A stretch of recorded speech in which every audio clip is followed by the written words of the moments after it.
Nikki, you see this? Look, if it ain't official Dana J, Levi for Kelly, Primadonnanews, I don't even want to see it.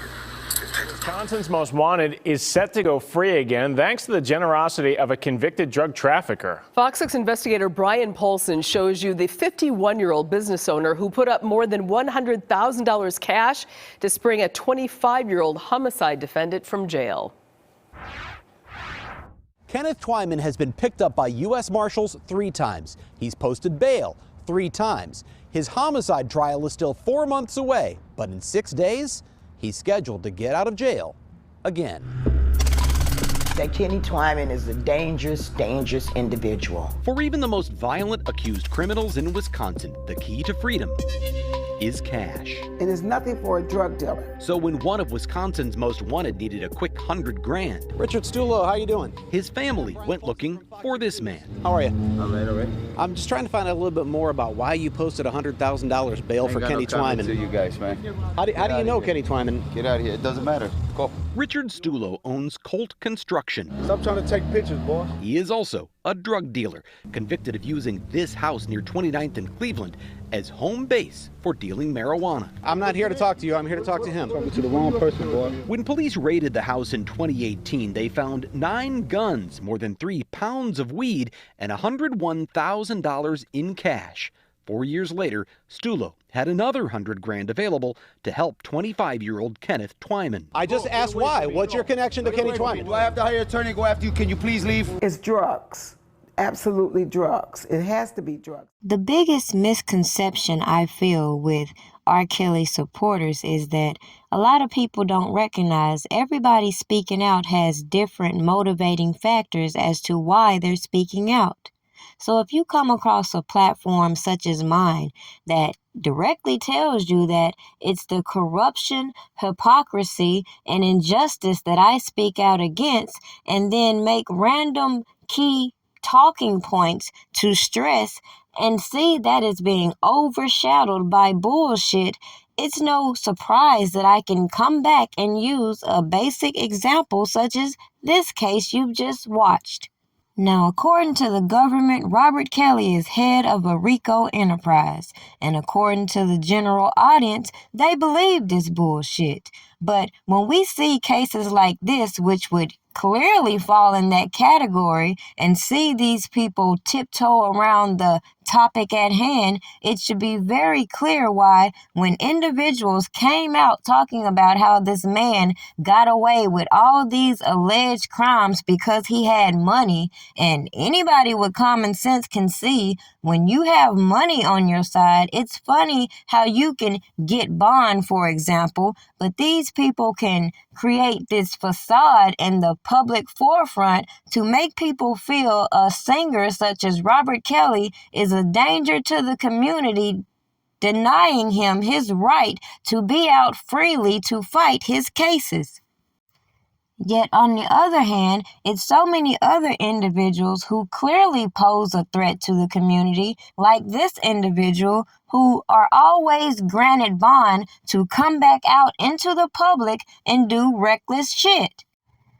Yet I'm no genius, so if a regular guy like this can get this backing to help him out in his situation, who in the hell on this internet is going to convince me that a person like Robert Kelly couldn't get the same support with certain individuals who weren't being brought to public platforms to be targeted by janky-ass individuals? But when you have people more motivated to do janky-ass business behind the scenes, what can you expect?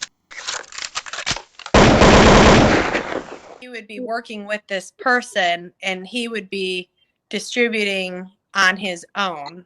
Okay, so yeah, I just want people to understand that this is not, it hasn't been stolen, it hasn't been taken from him.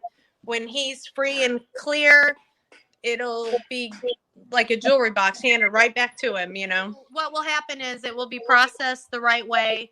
We'll start, giving you snippets and letting you know it's coming. And then it'll be on iTunes and all those, other platforms before it airs, so that right when you hear it, you can go download it. It's funny how much benefit of the doubt people gave certain individuals. But listen to what she just said. Hypothetically, let's say Robert Kelly never gets out, as I believe a lot of people are working hard to make sure. They get to keep all of his shit, right?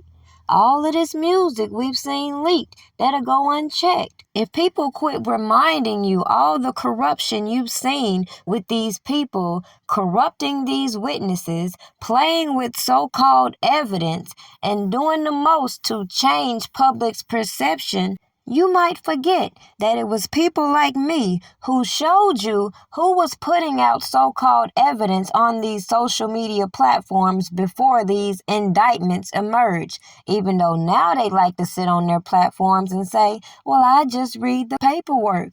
A goddamn lie.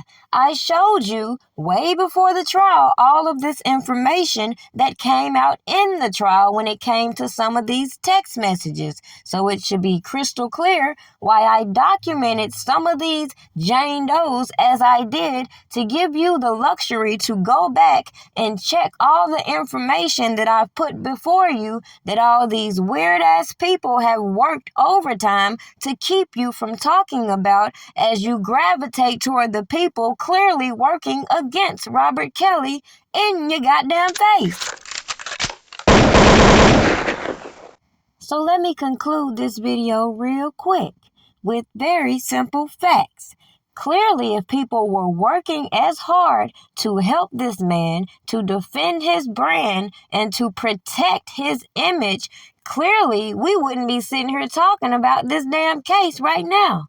But as you saw play out in your face, a lot of people had other motivating factors fueling them, and it wasn't with the pure intentions as some would hope.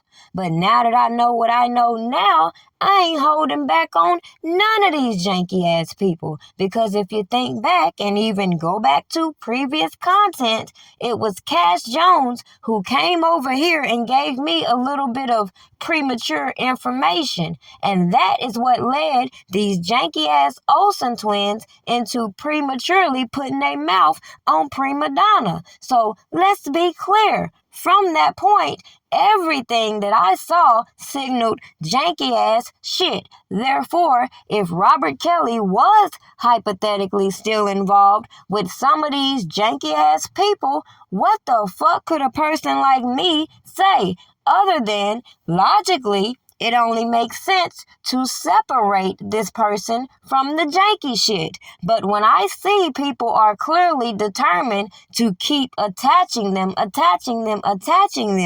I ain't gonna do nothing but, again, document what I see, double down on what I tell you, and not only give you my perception, but show you a little bit of the receipt that you could always go back and verify that led me to believe there may be some enterprising going on outside of Robert Kelly, but the government failed to prove Robert Kelly had anything to do with it.